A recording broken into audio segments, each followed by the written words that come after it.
What's going on, y'all? Welcome back to the Check Swing Podcast with myself. Oh, you know what, Miguel? That's what I was getting.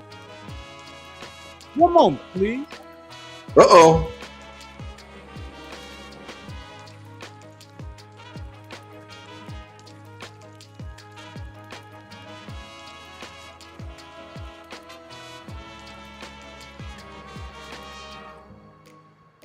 All right.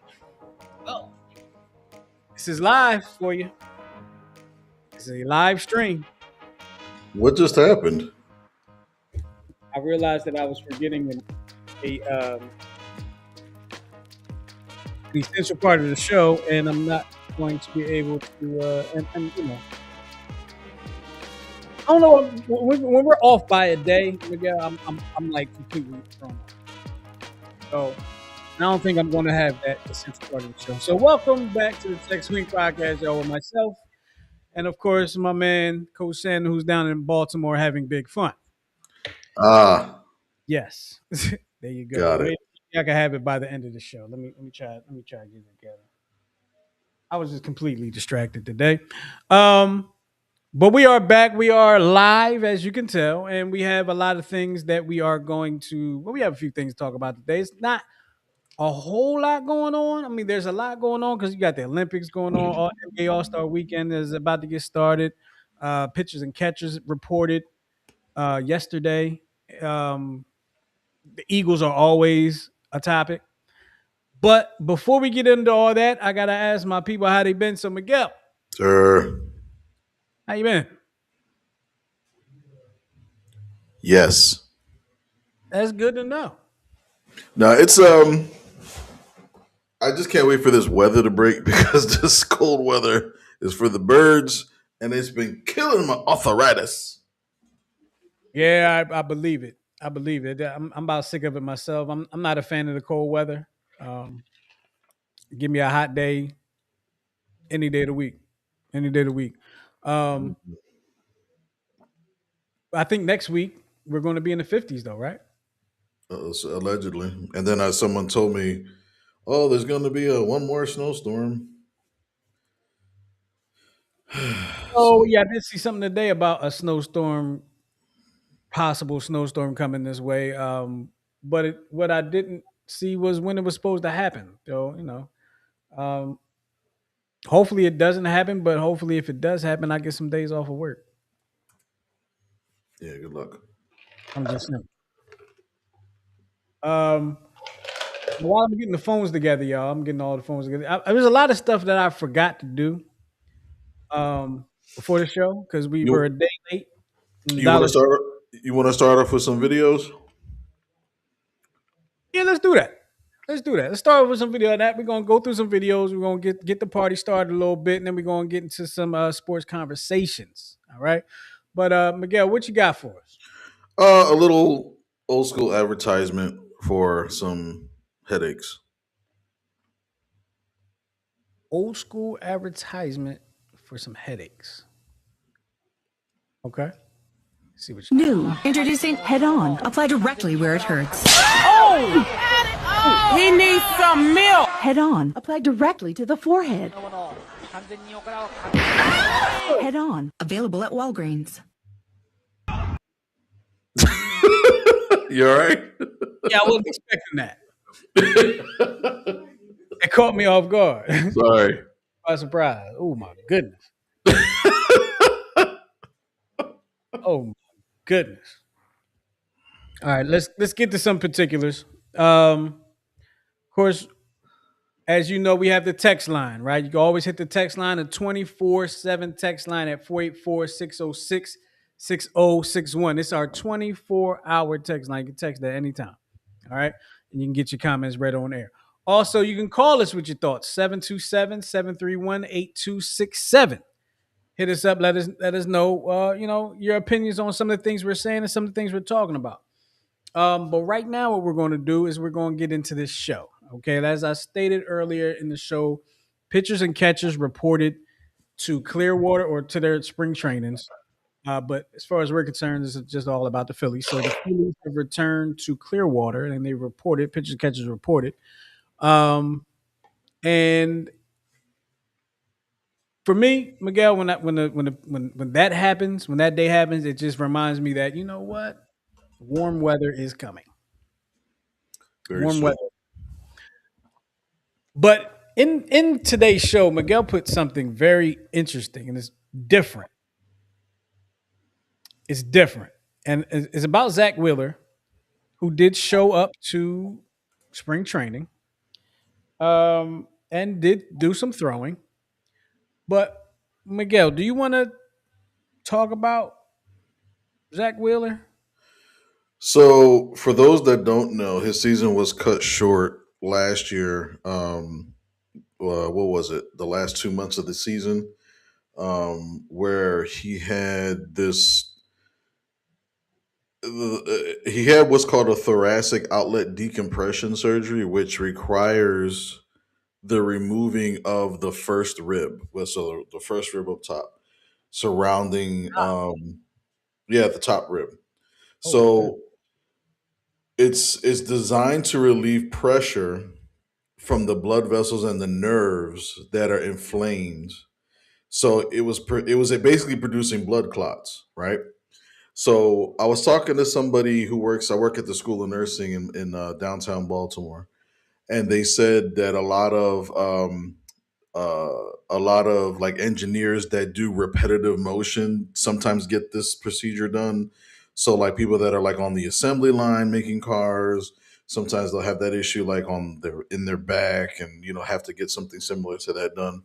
So um, the one thing that Wheeler revealed in an interview recently was that he kept the rib.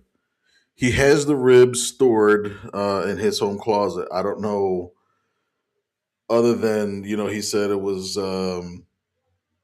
he just had a bunch of stuff so it doesn't decay, and it's just sitting in the house in the closet in a little case. So you know, there's that. So wait a minute. Let me make sure I'm understanding what you're telling me. It's like keeping a tooth. But your tooth was at one point exposed. Correct. He just has a. It's not random. So, but he just has a rib His rib, his first rib. just in his closet. Correct. Hey Zach, I'm a fan, right? But let me just say this: I ain't even gonna say nothing about you keeping the rib.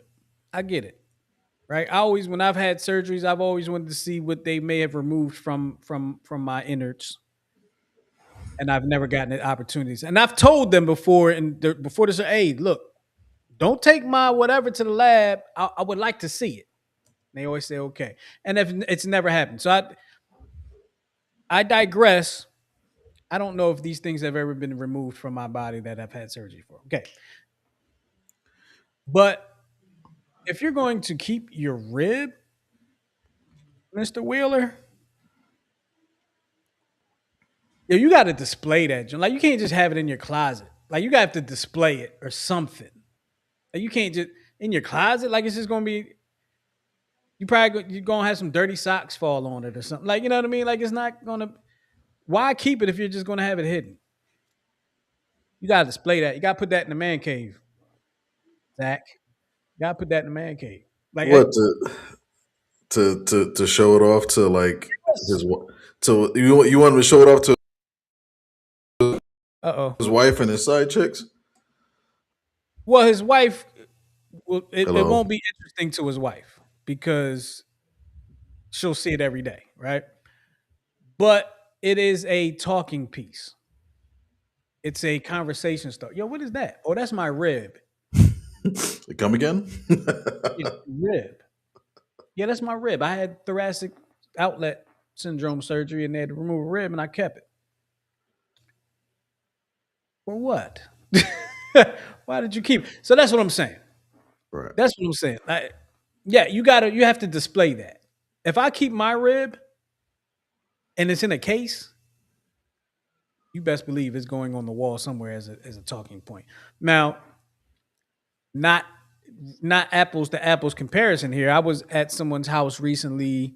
I was last fall, and they had a real old baseball glove, like really old baseball glove, sitting on a bookshelf, just sitting up. It wasn't just like laying over like they used it. No, it was just sitting up. It was absolutely a piece of decoration or whatever you want to call it. And I didn't get the opportunity to because there was a lot going on at this place at this house. But I wanted to ask the person, like, yo, what's the story with that glove? Because that's not something that you just see all the time is people having a old, I'm talking like Negro League old baseball glove Gotcha. on the bookshelf. So yeah, that rib can definitely be a talking point or a conversation starter. He has a he has a tea party, cocktail party. I don't know what professional athletes do. But Tea somebody party? comes in, oh, well, hey, I don't. Do you know what they do? Whatever they do, they're gonna have bathtub parties like Diddy. I don't know what they do. I don't know. They're gonna have them They bubble share a bath. bed? Yeah, I don't think so, sir. I don't know. But that's okay. Okay, but hey, good sign though. He's throwing from 90 feet. Well, yeah, he's throwing from 90 feet, which he says normally that's where he's at in like January. So he obviously won't be able to start the season. He won't be able to start on time is basically what it is. But he says it's about 80-90%, and he's getting in the range of motion back, and the only negative potential negative to it. You remember a pitcher named Steven Strasburg? Yes, I do. So Just the recently year retired.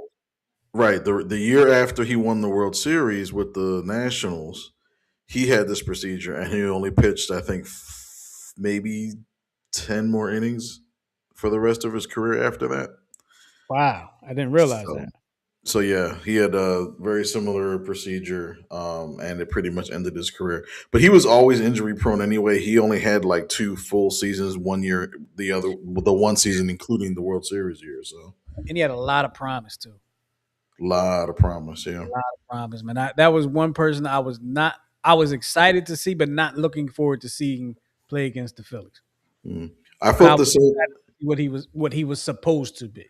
and I felt the same way about Kerry Wood and Mike Pryor because they were the 1-2 punch in Chicago, and they both wound up like blowing their arms out early. So Well, at least we saw Kerry Wood excel. Like I with the don't. 20 strikeouts, yeah. Yeah, like I don't know what Kerry Wood what his hype was coming into the league, but I do know what Strasburg's hype was coming into the league, and I don't think Strasburg ever had that moment like Kerry Wood did.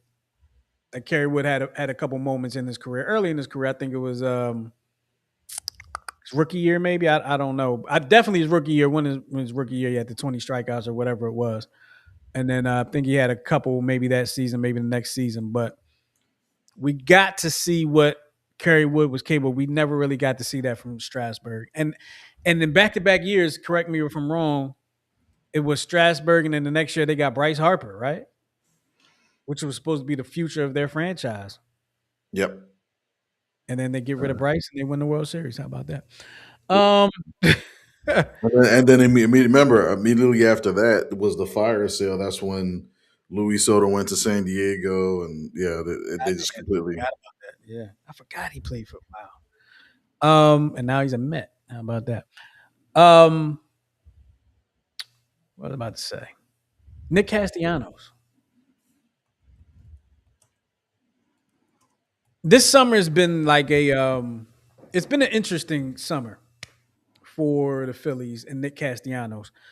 We pretty much knew, and we said it on this show last year, last calendar year, that when Topper was, and I'm talking about Rob Thompson. What's his name? Is it Yeah, Rob Thompson? yeah. I'm sorry. I'm sorry. I knew somebody named Rob Thompson. I thought maybe I was just saying that. Okay. All right. Back to the lecture at hand. When Rob Thompson got extended or whatever it was, renewed or extended, whatever it was that happened at the end of the season, you and I pretty much knew the writing was on the wall. Castellanos is gone. Um, Now, here's what I will say about the Castellanos situation.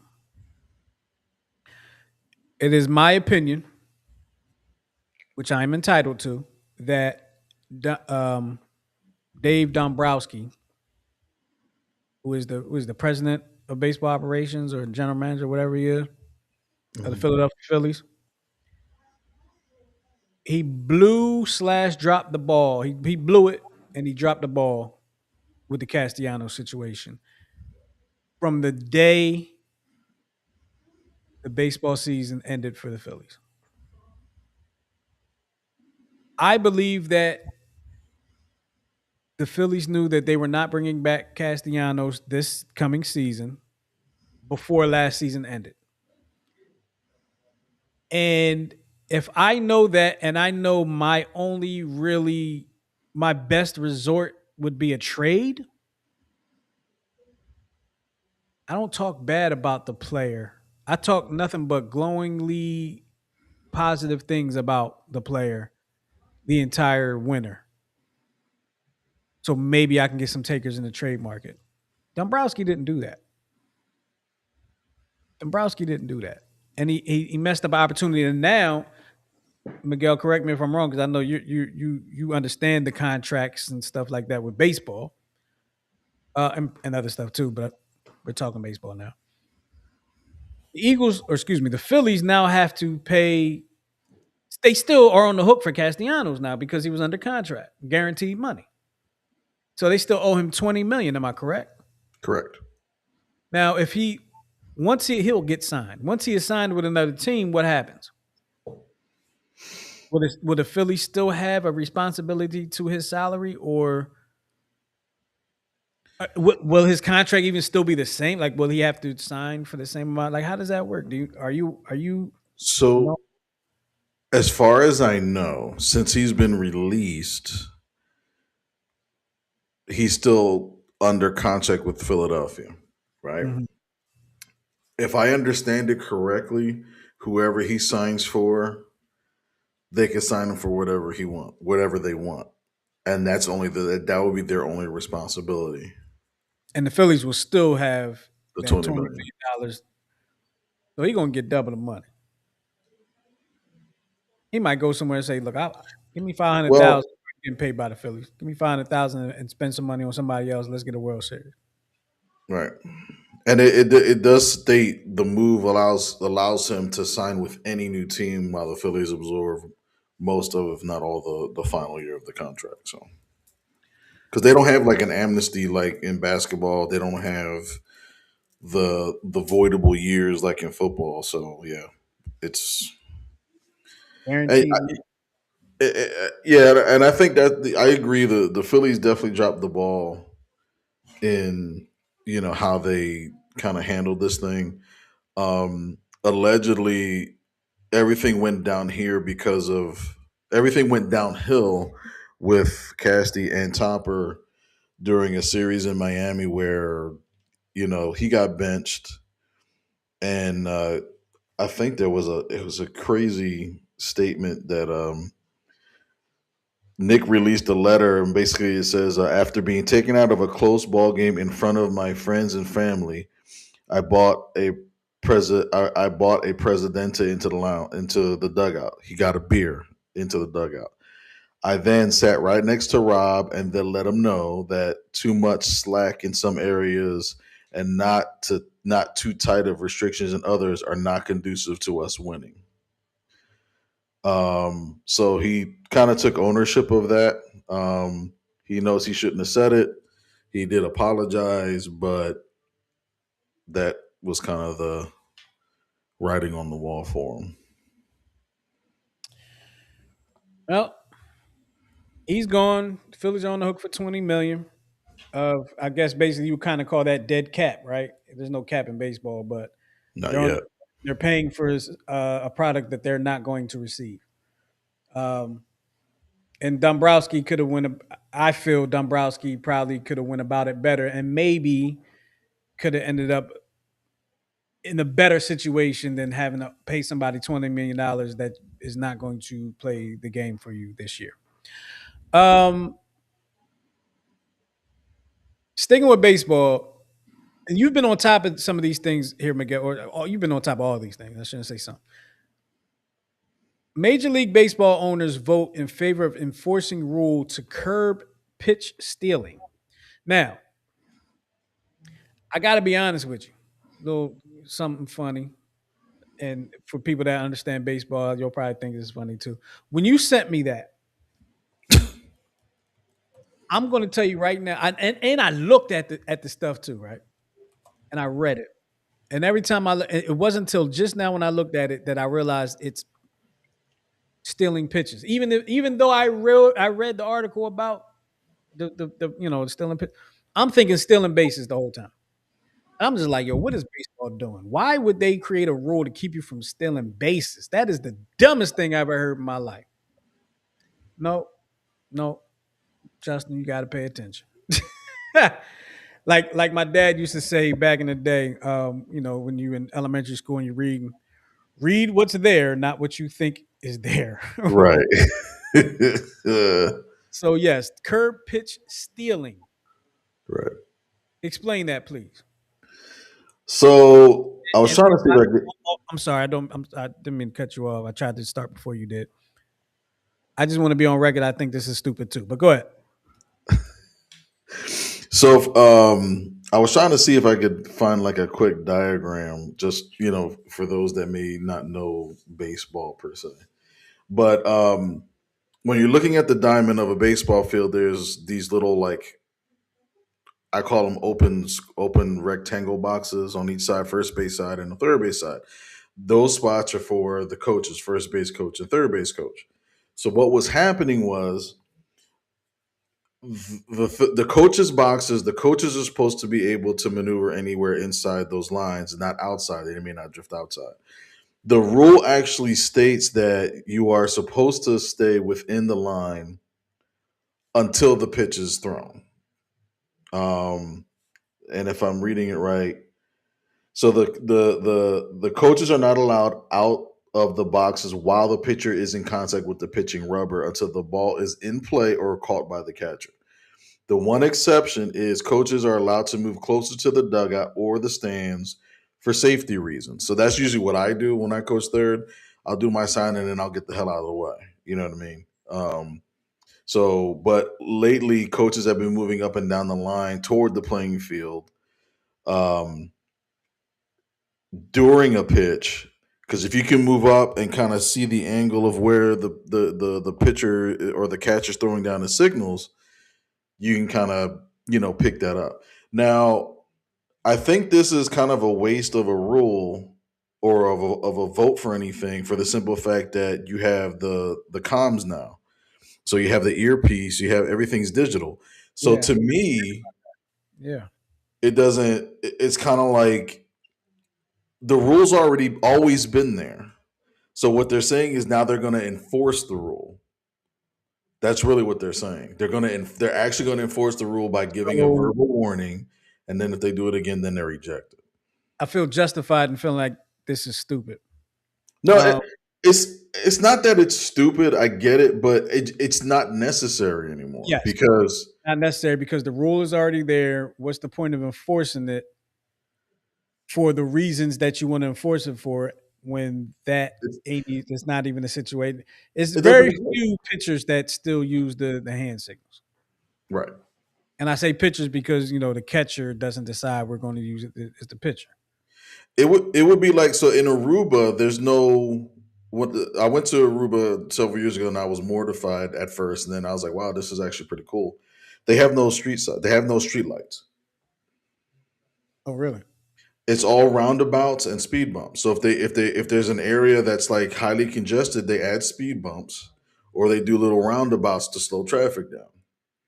So this rule to me is like saying you're going to get a $5,000 fine and your car is going to be taken with you for every stoplight that you pass. It's like there's no stoplights here. You know what I mean? It just makes no sense.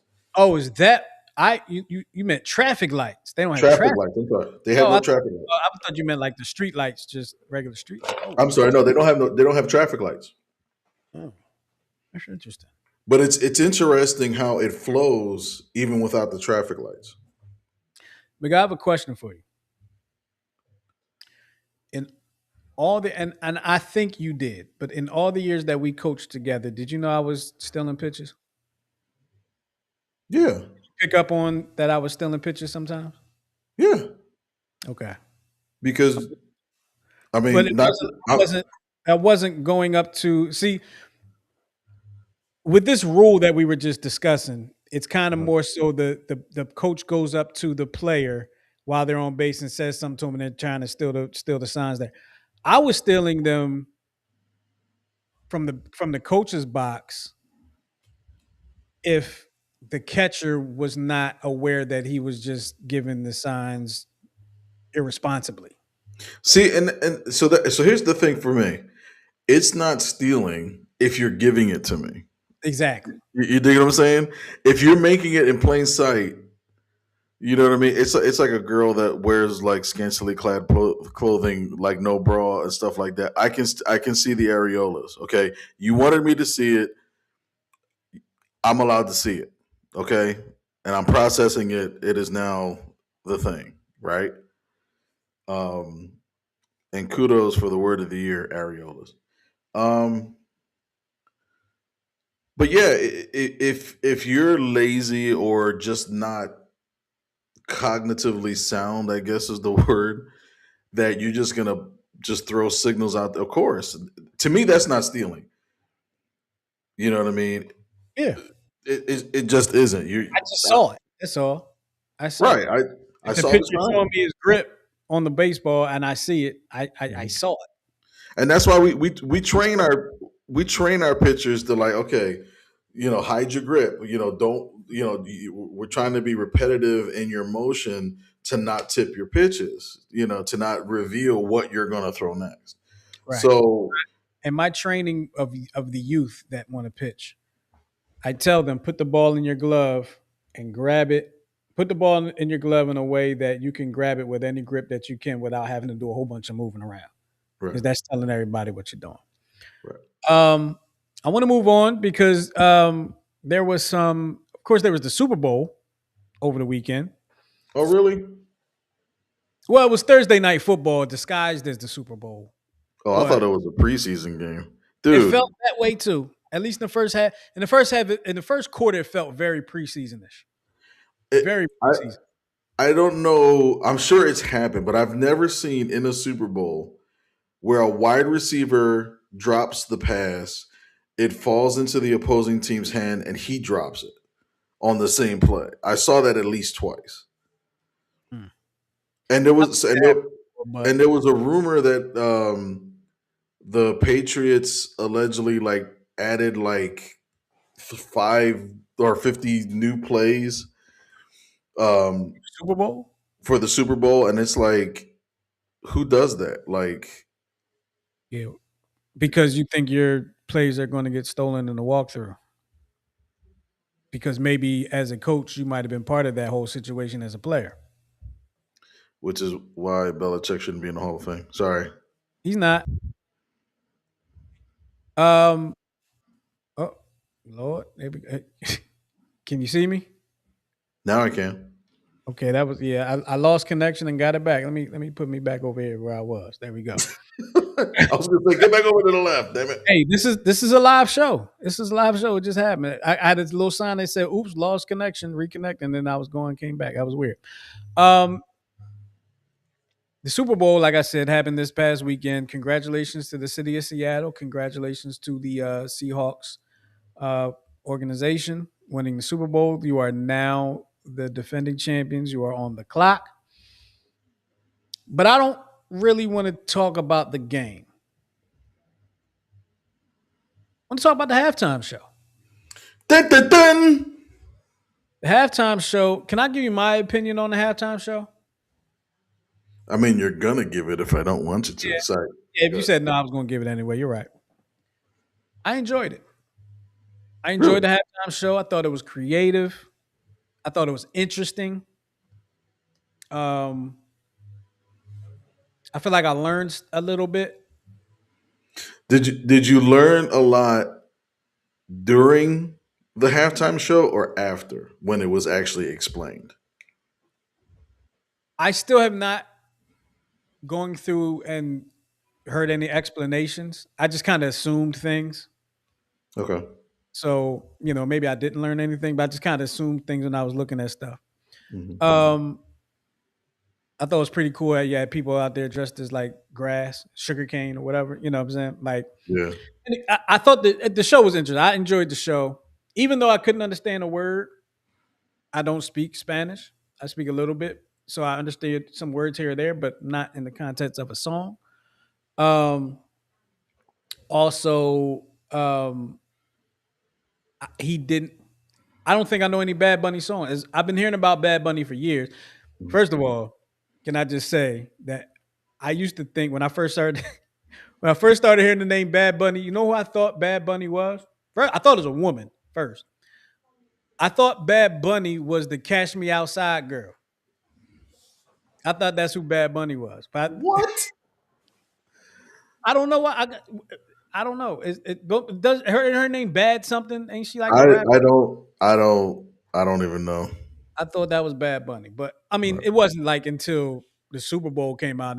No, I knew years ago that's not who Bad Bunny was, but I just wanted to put that out there real quick. We have a couple of comments. I just want to put out there real quick. Goose said, "Yeah, all roundabouts in Aruba. I love it. If you can't drive, don't do it." Yeah. I'm trying to get this other comment up there, but the doggone thing keeps popping up. There we go. He said, "I'm going to say Muhammad. I can't." Dara. Dara, yeah. Dara said it was so good. I was very emotional, Yeah.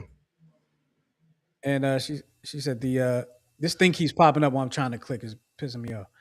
The Cash Me Outside girl, yeah, Cash Me Outside girl, Cash Me Outside girl from Yeah, she Doctor. Dr. Phil. She was on that Catch Me Outside episode was like what, 12 years ago? It was a long time ago. Yeah. I know I wasn't married yet, and I've been married. This Mhm. year will be 9 years. This year, damn, 9 years. And so the only thing I really have to say about like with the Super Bowl, okay, so I was kind of surprised that there were no subtitles or at least something to kind of help the non Spanish speaker kind of Love follow. that they didn't have that. I love that. I Do was a you? little surprised, but I love that they didn't have that. Right. And I kind of was too. But the running joke is that the running joke online was even Puerto Ricans don't understand what he's saying. So Speak to that. I don't know. I think the thing that was actually frustrating was hearing people say he's only famous because he was in the Super Bowl, or he was only famous because of the backlash that he got from being announced as the Super Bowl halftime show. Surprise everybody, he's already won 7 Grammys. Okay. Whether you know his music, whether you like his music or not. There was a song that he did with Mark Anthony and Will Smith back in like 16. Este Rico. It's a party song. You know what I mean? Nice beat to it. Bad Bunny speaking Spanish in there.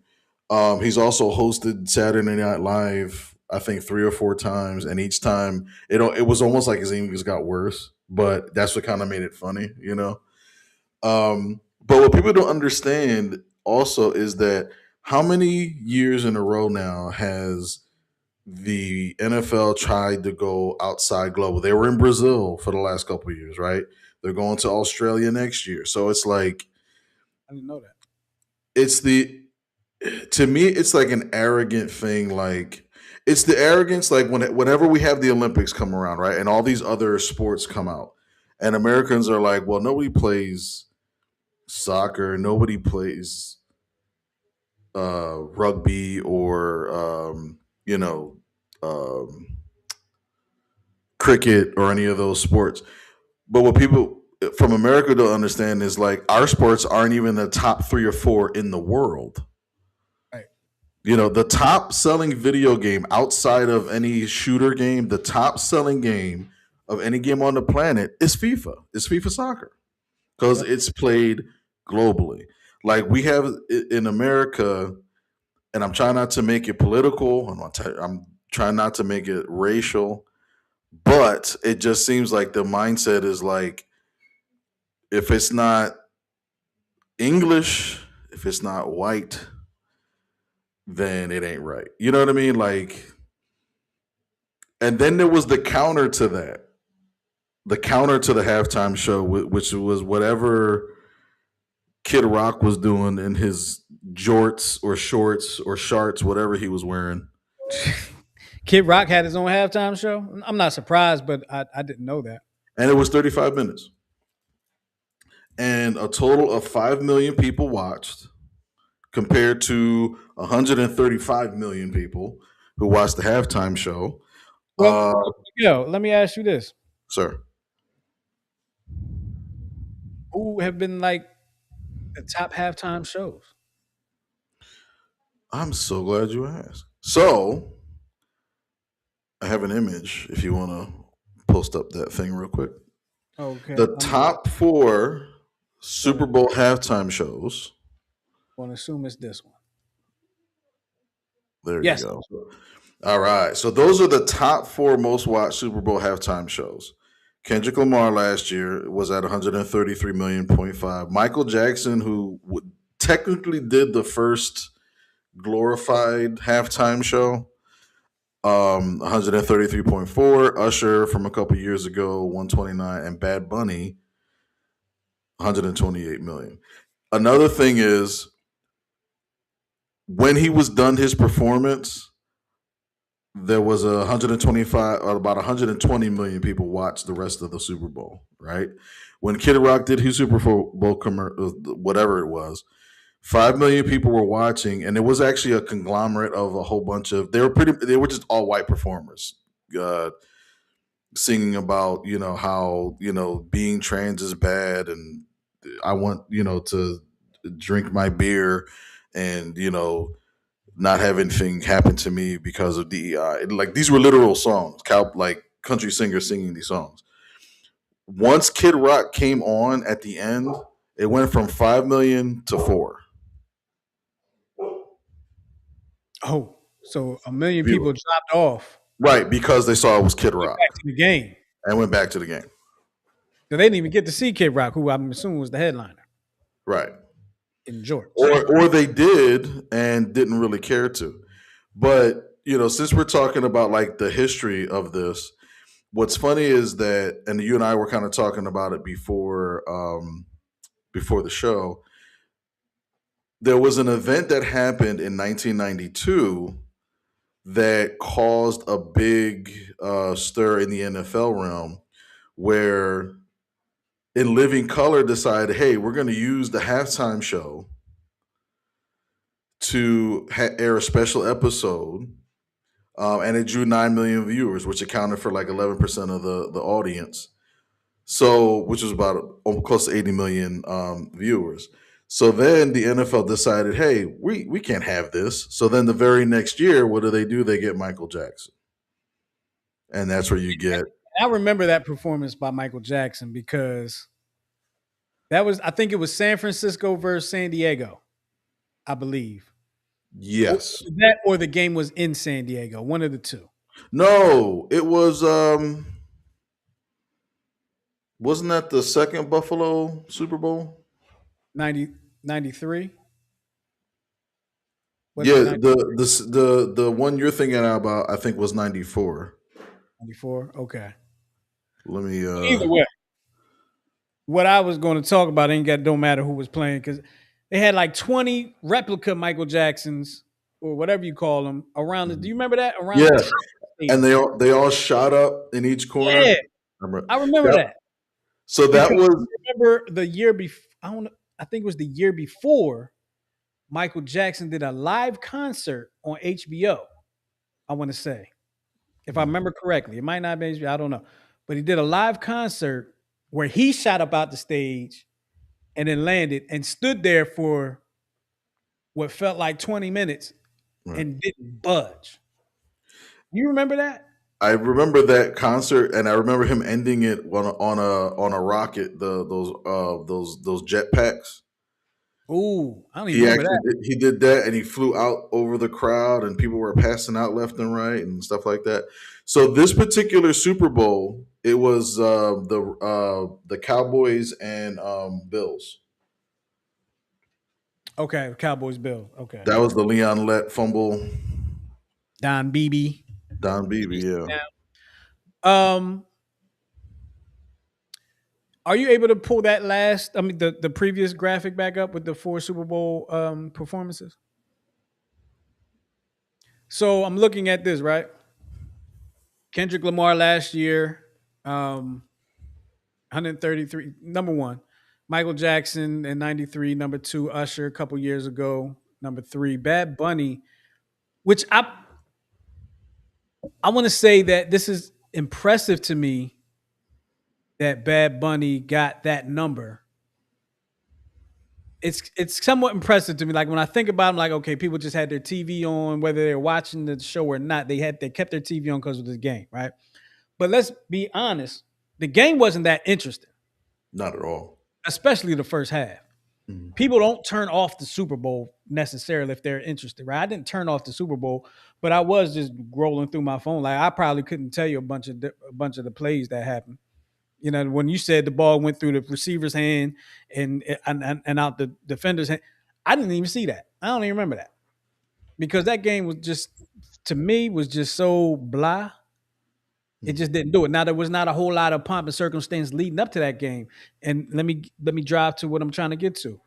The fact that Bad Bunny got a top 4 number with the Super Bowl not really having a whole lot of pomp and circumstance, with the first half of the Super Bowl being a snoozer, and he still got top 4 on there.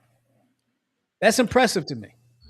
You know, Plus, it's a, the whole nation of Puerto Rico watching too. and every Puerto Rican that's on the actual island, and every Puerto Rican that's actually living in the United States. Yes, Um, absolutely, absolutely. So shout out to Bad Bunny, man. Did and this thing out. one more important stat for Bad Bunny. Yeah. He carried the football 124 yards during the halftime show.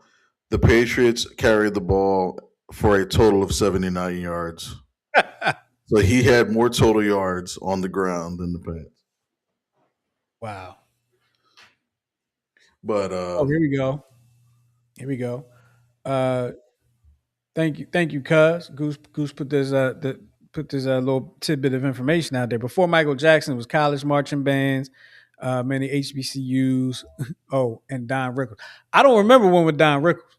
I don't Maybe remember that what Don was Rickles. my time of watching the halftime shows. But Right. Don Rickles was a halftime show one time. Like, what was he doing? He was doing stand up comedy. Like, what was he doing? That's Yeah. interesting. That's Yeah. interesting. But I tell you what, thank you, Jay-Z, Sean Carter, whatever you want to go by, because since he's taken over, for me, the halftime shows have been a lot more interesting. There's a lot of Okay. people out there, especially the MAGA folks. MAGA folks, y'all entitled to what y'all want to have y'all opinions entitled to. But a lot of y'all talking about like this halftime show should not have happened. You know, we're American. Why is the whole half football, the Super Bowl is American? Why isn't it Spanish? I have one thing for you people, whether you're MAGA folks or not, that have a complaint about the halftime show and it being in Spanish and all like that, and showing Spanish culture, Puerto Rican culture, and all like that. I have one thing to say to you. I better not see you out there having a drink on Cinco de Mayo. Because that ain't got nothing to do with you. I go That a ain't got step. nothing to do with you. I go a step further. Do not order tortillas. Do not eat salsa dip. No queso. No mofongo. No mofongo. No mofongu. Huh? No, no arroz con pollo. None. But the one argument that people were having against Bad Bunny was, why do we have a foreigner performing at the halftime show? this And then there was a whole slew of people that were like, "You do know that Puerto Rico is part of the United American States, territory. Okay, so let the me Commonwealth." let me let me let me put people that don't understand that part, right? Many years ago, fourscore and 27 years ago, there was a place called Great Britain. And if you look around at the maps of, I mean, the flags of different countries, you will see on a lot of different countries, Great Britain's flag on other flags, on other countries' flags. That was because Great Britain owned those countries, or they were claimed by Great Britain. New Zealand was one. I want to say Australia might have been one. As I'm not really sure. Um, a lot of like the the Virgin Islands. Check that out, right? So what this means is the United States, Puerto Rico is the United States territory, which means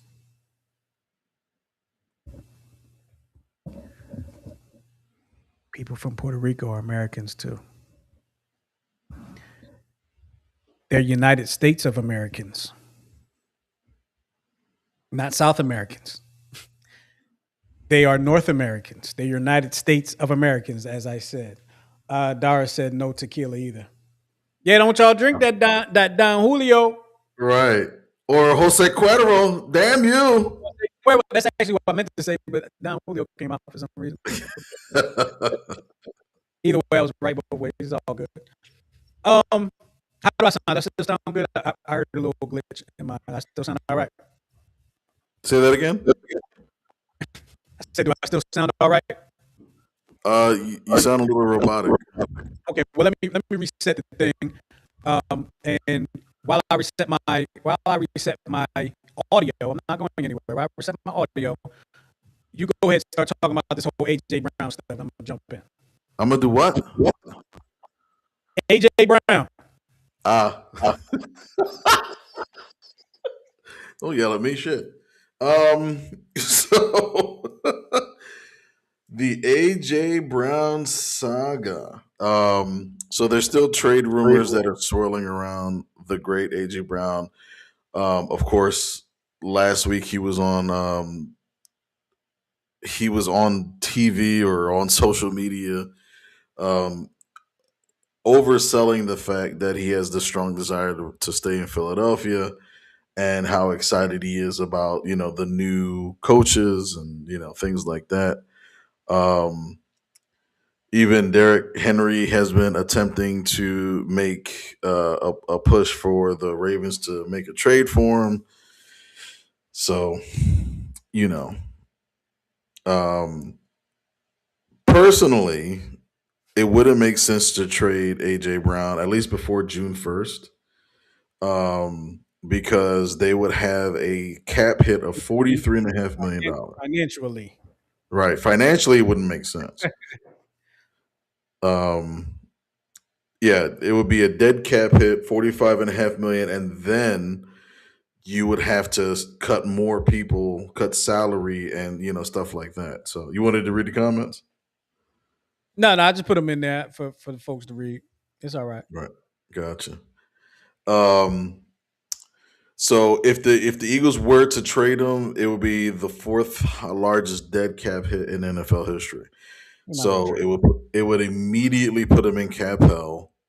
Then you'd have to restructure basically, almost half of your lineup just to get back to the positive. Now, if you wait until after June 1st, the Eagles would actually save $7 million. But again, is that worth enough? Like, what is that going to get you in the long run? It's not going to get you a AJ Brown replacement. But there's some people that are like, there's some pundits that are like, well, just build the team around Devontae Smith because he keeps his mouth shut and he just plays ball and he's actually a great receiver and stuff like that.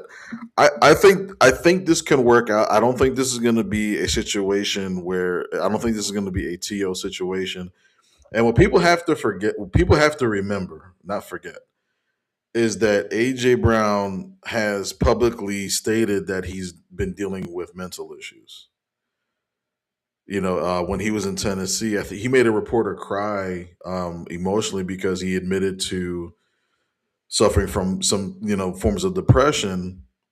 And he even said he was suicidal at one point because of the loss of a family member and stuff like that.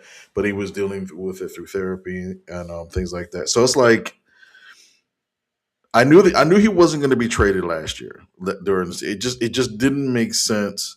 But the things that I hear him say and the way he reacts to things, he seems to be overly emotional. Call it passion, whatever you want. Um, but it's coming from something that seems uncontrollable or overly emotional, and with mental health the way it is, especially in sports, and I've seen it with players. It's not something that you can just brush under the rug and just, oh, let's just get somebody else in here that has a good head on their shoulders. It's like, you know, at the same time, how do you massage it? Do you massage it? How do you, get the best out of the player? How do you put him in the best position to succeed for himself as well as your organization? So it's kind of like a fine line that they have to kind of walk. But I'm um, going to just go out on a limb right now, and I'm going to say the Eagles are not going to trade AJ Brown. I am going to say that AJ Brown is probably. I think AJ Brown's going to have a great season next season with the Eagles. Um, and I feel as though the Eagles' offense will flourish under this in this new direction. I think it might take a little while for things to really gel and get smooth, but I just feel it. I just have a feeling that they are going to. I'm not saying they're going to win the Super Bowl, and I just think that they are going. I think the offense next year is going to look a hell of a lot better than it did this year, and we all know this year that offense was putrid at best. Putrid at best. Did the Eagles have any blowout wins this year? I think they had like one or two, right? Oh, it don't matter. we That's blew out conversation. That just popped into my head. It really doesn't matter because the season's over, so it don't matter. You don't even worry about answering it. Don't even. the Raiders. Man, that don't count. Raiders are a high school team and Max Crosby. Touche. So, you know. Real quick note. Oh, you know what? Let's hold on to this real quick. You wouldn't happen to have Jason Kelsey's statement that he today, do you? If you don't worry about it, I'll kind of paraphrase because I was listening to the radio when he said what he said this morning. Um, I read it, but I didn't. I don't think I saved don't even it. worry No, about it. but I agree with I agree with you on it. Like it didn't seem. So let me give you the situation because I don't know if you were listening to that radio station this morning, but I was, and what he said basically what he said was, well, let's take it from here. A caller called in and asked Jason specifically this question, and I'm going to paraphrase. How would you react, or how would it feel? How does it feel when you have a player, a teammate that you know is not putting in the full effort? And basically, what Jason Kelsey said was, it's very frustrating when a teammate doesn't put in the full effort, and they're not putting in the full effort because everybody you expect everyone. I don't know what happened to Miguel. Okay, here he is. You expect everyone to give a full effort because you're going to give a full effort, and you don't want to see people slacking off, especially somebody that the um, the level of AJ Brown. I didn't say that part, but he was asked a question about how it feels you know as a player that one of your teammates is not giving their full effort. He didn't say AJ Brown does this, AJ Brown does, it was not like that. And a lot of people I guess they took his comments and kind of ran with them as he was kind of coming at AJ Brown when he absolutely was not. And I really don't see how you can misconstrue the comments that he had, because he may have mentioned AJ Brown once or twice because it was obvious that's who the caller was asking about. But Jason Kelsey did not, in my opinion, did not show any disrespect in any way towards AJ Brown or anybody else for that matter in his statement. And he was prompted. He was asked the question, he answered it. Like, people kill me with that stuff, man. I didn't even know. Like, when I heard it, I didn't even know until like later on in the day that there was like an issue with what he said. No, ain't no point in having. Ain't no reason to have an issue with that. It was a simple statement. Simple statement. One quick note. Kevin Patullo landed a new job. He got a new job. He's going to go down to sunny Miami and be the pass game coordinator for the Dolphins, which I believe he was the pass game coordinator for us before he was offensive coordinator, right? Correct. So he's back to where he's comfortable. That's probably why we couldn't figure out how to run a damn ball, because he's a pass game coordinator. Anyway. Quick note: Miguel is stumping me today, or is going to attempt to stump me today. But we got to talk about NBA All-Star Weekend real quick. And the only reason I got two notes that I really want to talk about the NBA All-Star Weekend. The Sixers lone All-Star Tyrese Maxey. Well, you know what, Miguel? Let me ask you this, Miguel. Before I say the lone All-Star, he was the only person voted into the All-Star game from the Sixers, right? Mm-hmm. However, rookie BJ Edgecombe is going to play in the Rising Stars game.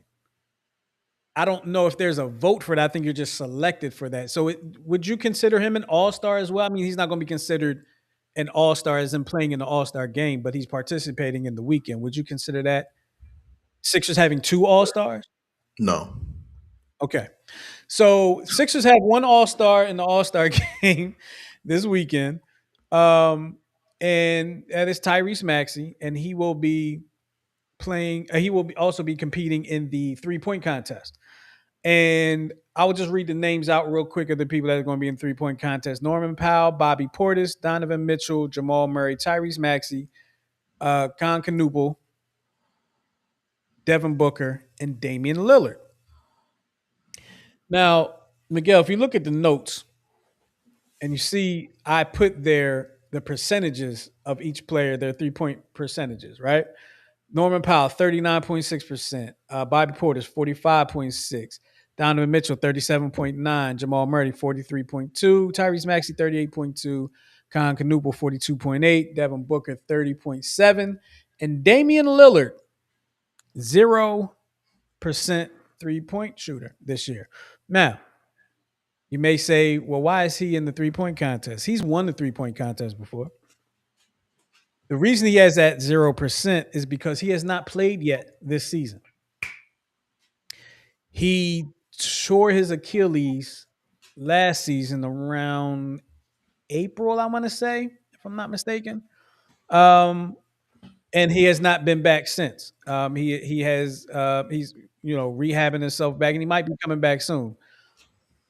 But Damian Lillard will be competing in the 3-point contest and has not played an NBA minute this season, and that's going to be interesting. And that's, I mean, I'm sure he would not be doing it if he didn't feel like if he didn't feel like he could get through it healthy.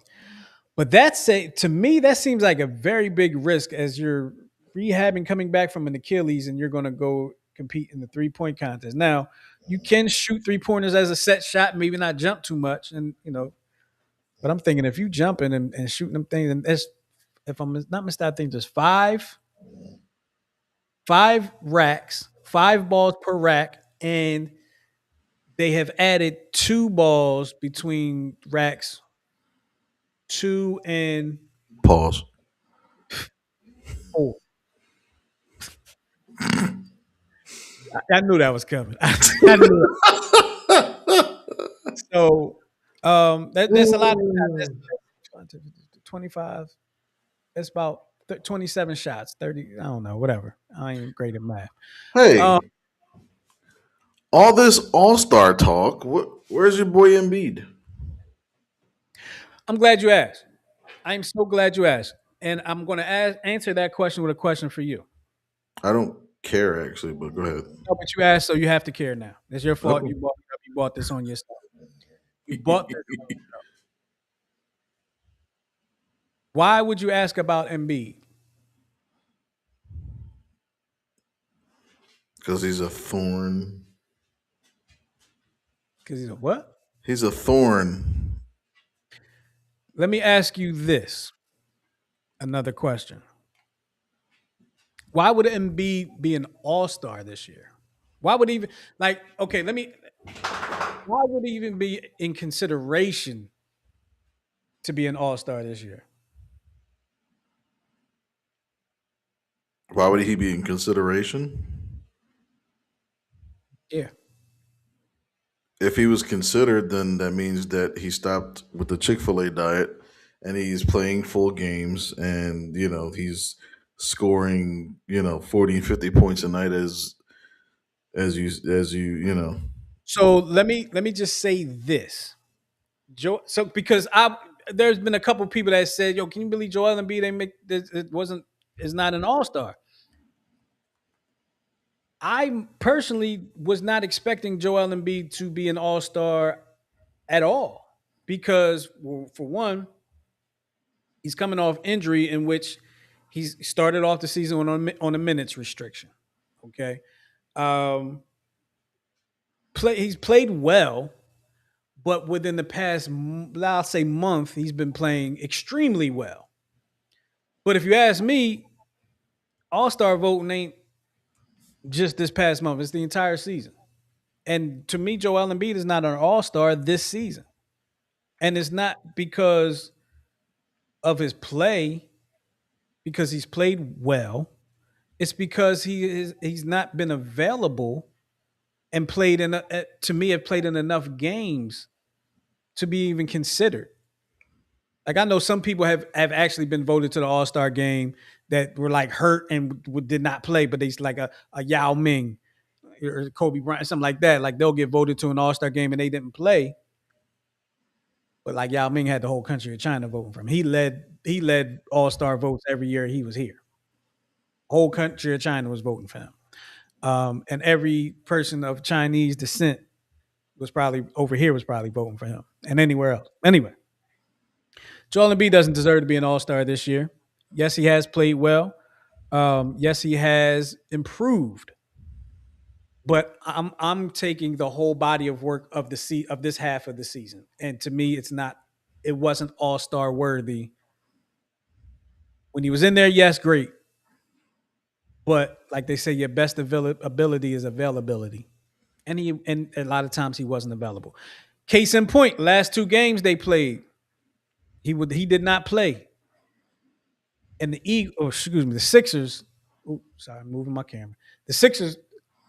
Excuse my French here, y'all, but the Sixers got their nuts snatched off these last two games. They lost to the Knicks by 49 points last night. 40 freaking 9 points at home to a rival. They got their nuts snatched off last night. They got their nuts snatched off in Portland too. And if you're offended by what I'm saying, I'm sorry that you're offended. But I'm not sorry for what I said. Sensitive is the word. Not sorry for what I said because I said it and I am who I am. One more quick note. Little controversy in the media leading up to this All Star game. So this year the All Star game is a little different, where they are having like three teams, like American All Star, two American All Star teams, and then like a world team or international team or something like that. And they're going to play like a round robin tournament, blah blah blah. Go back a few shows that we had ago, and just go back to our YouTube channel, New Twist Radio YouTube channel. You can see we broke it all down and explained it. Find it though. I'm not going to tell you which one it was. You can find it. So watch each video till you find out. Anyway, Kevin Durant was asked a question: Are the U.S. All Stars going to take this seriously? Are they actually going to play? Is what I believe what the question was. And Kevin Durant kind of took offense to it.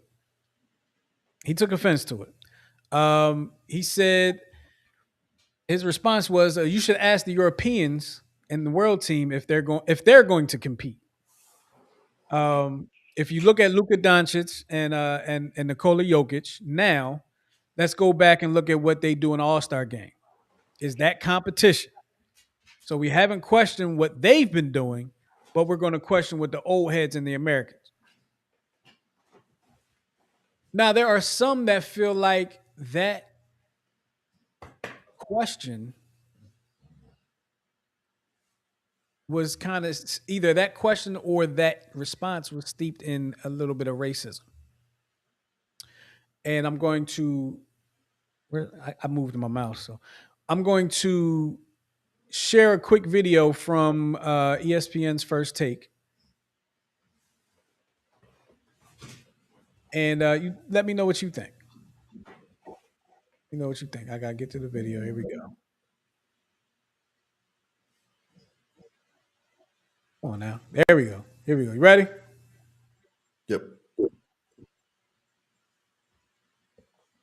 So if we're going to talk about what KD said, we're going to talk about what KD really said. Kevin Durant, when he said last night, I said it with jokes and all that thing. What he said is that he is tired of the way that everybody uses when they talk specifically about NBA players, Black American NBA players. They always use every excuse to call them lazy and say they don't deserve the money that they get. This is a conversation that comes around all the time, and they use it specifically around All-Star games. They use it with load management, they use it with all this other stuff, talking about these players. And Kevin Durant is simply pointing out everybody treats this game the same. Ask Luka these questions. Ask Jokic this question. Why is it when the NHL has a competitive U.S. versus the world tournament last year, it's about how the NBA players are lazy and you're making character judgments on NBA players? That's what Kevin Durant is saying in that comment. He is saying, don't pinpoint us and use it as an excuse to call us lazy when everybody treats the game the same way. Now, we're talking about... Question. Yeah.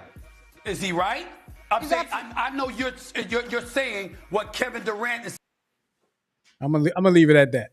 I'm gonna leave it at that because I don't really need to get into all what Stephen A. is talking about. And there's a comment in there's a comment in here that I'm not going to put on because somebody's asking me like a question, like personal question. But all I'm going to say is Championship 1443. Just shoot me a text. Shoot me a text. I actually responded to him via text. So. Oh, that's you. Okay. Yeah, I know who that is. So yeah, I responded to him. Okay, I didn't know. I didn't know who it was. Okay, so that was for you. Gotcha. All right. Cool. Because I was like, oh, I don't know who that is. Oh. I'll give you a recommendation. Okay.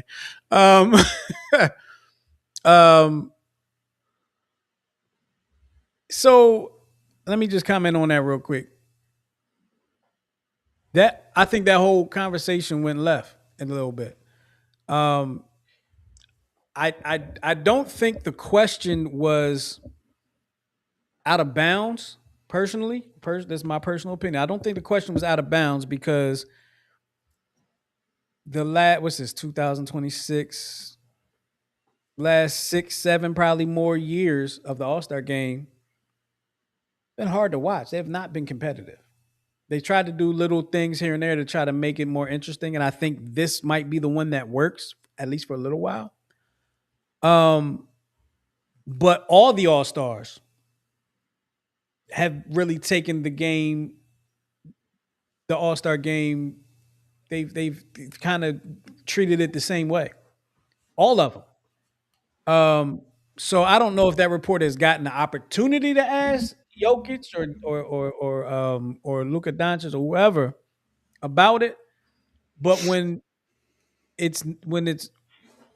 you ask an African American NBA star that question, and they're an elder statesman in the NBA, which seems crazy to say about Durant. They're an elder statesman in the NBA. I can see why Kevin Durant seemed to be offended by that question. I can see that. So I guess I can see both sides of it because, like they showed the video, that a lot of that's not competitive. yeah, you want to see the flashy stuff, you want to see the alley oops and stuff like that. But I can remember there was a time when the All-Star game was competitive all the way through. And then it kind of got competitive in the second half because the first half was more about flashy and all like that, putting on a show. And then it moved to being competitive in the fourth quarter. That's when they started taking serious. And then when they changed the format up and they said you got to get to a certain number of points towards the end where you're trying to get to that certain number of points, it got competitive. But it's really kind of fallen off and it's become unwatchable. And I know you and others feel like the entire product is unwatchable, not just the All-Star game right now. And I can't argue against that point. Like that's your person. I can't argue against it. It's hard to watch. I was just watching a girls' college game and they still play back to the basket, post you up. They play 90s basketball. NBA doesn't do that anymore. So y'all let us know in the comments or call or whatever the case may be. What y'all think about that question that Kevin Durant was given? Wasn't there, and I don't remember if I had shared it, but there was a video where Kobe Bryant is talking about when the All-Star game went left. And I think it was an All-Star game where it was him. I don't know if it was him versus LeBron or him versus someone else, but he had like the ball come up and somebody else was defending. He's like, no, I need him. And I don't know if he was talking about LeBron or whoever it was at the time. He's like, no, I need him. Come on. And he wouldn't do it. He wouldn't compete. Like he just wouldn't play that. And I can't remember. I don't remember that specifically. Not saying it didn't happen. I don't recall it. But what I do recall one year was in the All-Star game, they were coming to halftime. And this might be what you're referring to. I think I might just remember a different part of it. Kobe was on defense. Obviously, the West was on defense and the East was on offense. And it was coming down to halftime. And LeBron had the opportunity to take the last shot of the half, and he gave it up. And Kobe got on his case about it right there at the game. Now, that I do remember. I do remember that vividly. Because it was kind of after that, LeBron's game changed a bit, where he was more assertive in his game as opposed to trying to be the person that does it all like, all right, I'm going to get my points, but I'm going to make sure everybody else gets their points too. Mm. He kind of stopped being afraid. He kind of gradually from that point forward stopped being afraid to take the big shot. So, shout out to Kobe for that, because had Kobe not done that, LeBron's career would probably be totally different right now. And he might be retired too. Shout out. Only thing that's retiring on Kobe is what'd you say? Only thing retiring on Kobe is his hairline. You mean LeBron? Yeah, him too. Because Kobe's no longer with us. So I know. We got some videos or something. Sure. We're going. Because I didn't want to. There we go. All right, what we got? What do I have there? Let's see. This would qualify as a dial. Okay, and we got. Oh, sorry. Doggone it. You want to restart it, or are we good? Oh, I got to restart it? No, I don't know. I accidentally took it down, so I don't. Yeah. Restart it from the beginning. Yeah, you good. Here we go. Ooh.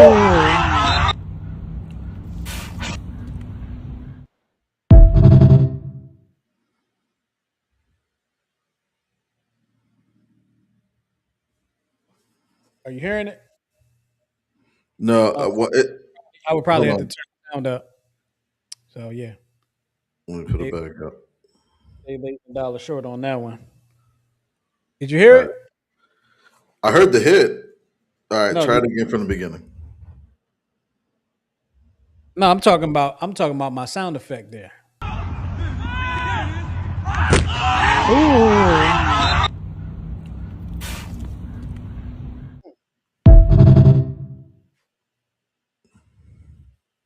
I don't know why my sound effects aren't working, but they're not. Oh, I know why they're not. Let me see. There we go. There it is. Maybe if you turn it, it's a live show, y'all. Live show. I'm goofing up all over the place. Moving up all over the place. All right, so this one, you know how they do team photo shoots? Yes. So always remember that, photos last forever. And, it's not always the first take, but yeah.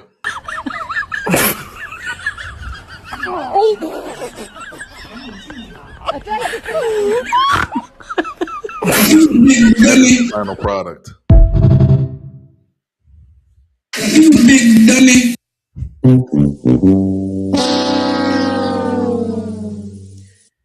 Yeah, I can see that happening.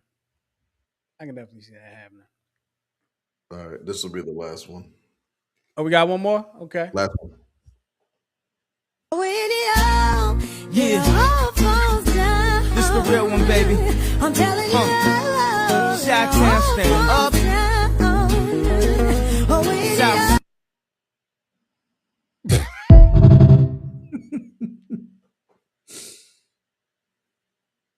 Yo, with Yayo at the end, man. That gets me every time, man. Every time it gets me, man. Because this reaction is really the reaction Yeah. that you really are feeling inside. Like, really?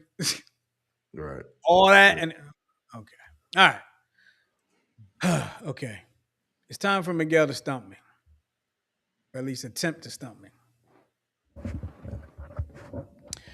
So if you don't know, if you're new to the show, go ahead and subscribe to our YouTube channel. It's the New Twist Radio YouTube channel. Just hit the subscribe button. And of course, share us with your friends, family, your bosses, and all your enemies as well. But if you're new to this show, what Miguel does is he selects a athlete with Philadelphia ties. And in doing so, he will give me some of the accomplishments of this player, as well as the jersey numbers this player wore throughout his career. As you see there, this player is a football player who went to 2 Pro Bowls. He was a one-time and All-Pro, and he was a Hall of Fame. He's an all 90s Hall of he's on the all 90s Hall of Fame team. Played for 3 teams. Looks like the Steelers, the Seahawks, and the Eagles. Perfect. Yes. Well, it's a little bit easier with football Oh, than yeah. baseball. Steelers, Seahawks, and Eagles. He's a defensive lineman. Steelers, Seahawks, and the 90s Hall of Not a lineman, not a lineman. but he is Not on a- defense. Not a what? Not a defensive lineman, you saying, but he is on defense. Correct. Trying to who wore 99 for the Eagles. Oh no, he didn't wear 90. He wore 93 for the Eagles. Hall of Fame, Steelers, Seahawks. Seahawks were draws in the 90s, so I don't know who played for the Seahawks in the 90s outside of the dude Bo Jackson ran over, Brian Bosworth. Boswell, yeah. 93. Who wasn't? I'm trying to think. Like you had Clyde Simmons. You had. I'm trying to think who was on. Am I thinking wrong era if I'm talking Clyde Simmons and Andre Waters and that whole crew? I know Andre Waters was a safety, but It was slightly after. slightly after. So we talking Ray Rhodes, or are we talking Buddy Ryan, Ray Rhodes, or Andy Reid? Well, Andy Reid was a lot after. Andy Reid was more 99, 98, 99, right? So he was on the Andy Reid team.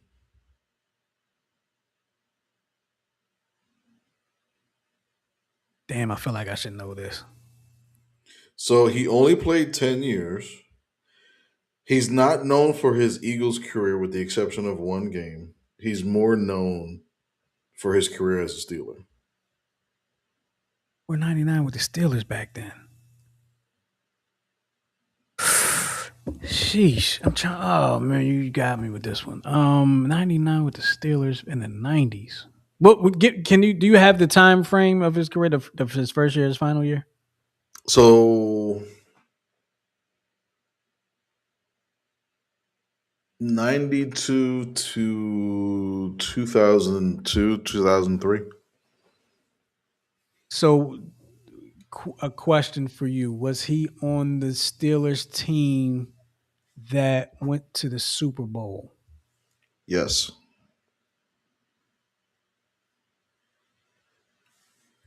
I used to like those teams too. I'm trying to think who was on those teams. That was before Porter. Porter never played for the Eagles. Barrett Brooks. That was before Barrett Brooks. Barrett Brooks was an offensive lineman though, but he's not a line. He said he wasn't a lineman. Correct. Linebacker. He had to be a linebacker. Correct. Who would a line? I got it. I got it. I got it. I got it. I got it. I got it. And it better be right because I'm dancing. I'm dancing because I got it. I got it. Ooh, Jeez. LaVon Kirkland. Ding a ding ding. Ding ding ding ding ding. I did not remember LaVon Kirkland played for the Seahawks. Because he only played for 1 year, and then we Oh. signed him, and he played one. So he had an 8-year career with the Steelers, what he's known for. 1 year with Seattle, 1 year with the Eagles. He only played 1 year with the Eagles? Mm-hmm. Wow. I thought he played like 2. So he was the answer to letting Jeremiah Trotter go.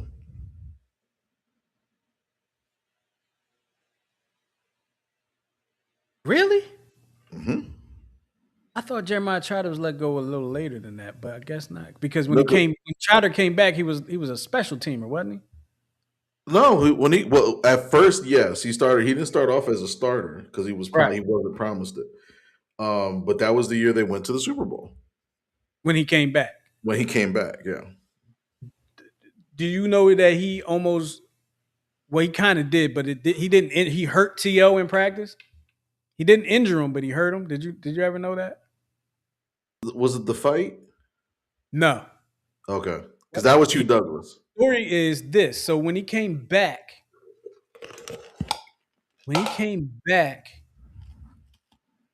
I want to say he was not immediately a starter when he came back.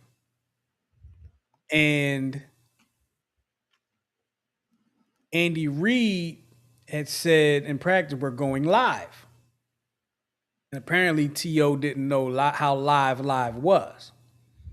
And Trotter said he put his helmet right in T.O.'s hip coming across the middle. And T.O., T.O. was done for the rest of the day. And he said Andy Reid was so mad, but he couldn't so mad at him. But he was so mad because it was T.O. Like it had to been like James Thrash or Todd Pinkston or something like that. Maybe he wouldn't have been as mad, but it was T.O. Like, hey, listen, man. Right. T.O.'s a big deal on this team. We kind of need that man, I wish Donovan realized that and kind of vouch for T.O. 17 might not have been our first Super Bowl, but then again, that could mean that we wouldn't have 2 right now, too. Things could have went. Or had Belichick not secretly recorded everything. That, too. Because 5 turnovers and only losing by 3, well. Hello. I think that's 2 weeks in a row, right, Miguel? Sure. I think you were a little confident in this one, wasn't you? I was. I don't know how it came to me. I don't know how I remembered. I've not had conversation about LaVon Kirkland since he played for the Eagles. I have no idea how I was able to accomplish that one, but that was a good one. That was good. Miguel, that was good. Not like your special teamers or whatever. Like one day you're going to pick a long snapper and I'm not going to get it. It might be next week now that I've said it. Let me brush up on my long snappers. But that was a good one because that was hidden. That was a good one, man. I appreciate that one. Mhm. I appreciate that one. So, any last words before we get out of here, Miguel? You know what? I'm gonna post this pretty soon, but to my coaching, to my parents, um, the book is not good. Just know that when you only cheer for your kid, they learn the game is about them. But when you cheer for the whole team, they learn what being a teammate really means. I like that. I like that because it's so true. It's so true. Parents. Oh, there I go again. So back where I'm supposed to be. I don't know why I keep losing signal, but whatever. It's a sign. Maybe it's time to restart the modem or something. I don't know. But yeah, it is time for us to get up out of here. Appreciate y'all. My last word of the day is look, man, whatever you want to do, go after it, man. As long as it's legal. Go after it. Go after it. Don't let anybody stop you. You ain't got to talk about what you're trying to do because people are going to hate. Go after what you're trying to go after. Don't stop until you reach it or until you get burnt out. If you get burnt out and you don't want to do it anymore, that's your prerogative. But keep going after it, man. Keep going after it. That's all I got to say. I want to thank everybody for checking us out here on the Check Swing Podcast with myself and of course my man Coach Shannon who's down in Baltimore, having big fun. And we appreciate y'all hanging with us, man. Make sure y'all hang with us next week, next Wednesday, probably, maybe, at 8:00 right here on the same YouTube channel. Got some big things coming up, and we're gonna have some things to talk about. All right, I'm gonna have some questions from Miguel. That being said, man, make sure you share us out. Let your homies know, let your people know that to check us out next week. If you're not sharing us, I'll give you the permission. Like, I'm not going to give you copyright infringement or ding you for monetization or nothing like that. Like, some platforms do. Just share us out. That's all you got to do. Share us out. Share. You're all right? You okay with it? Share us out with one person and then maybe two people. All right. And we'll appreciate it. And then we can all have fun together.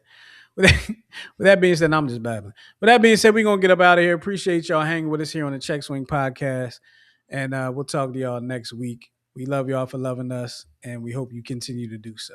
All right? That's all I got to say. We out.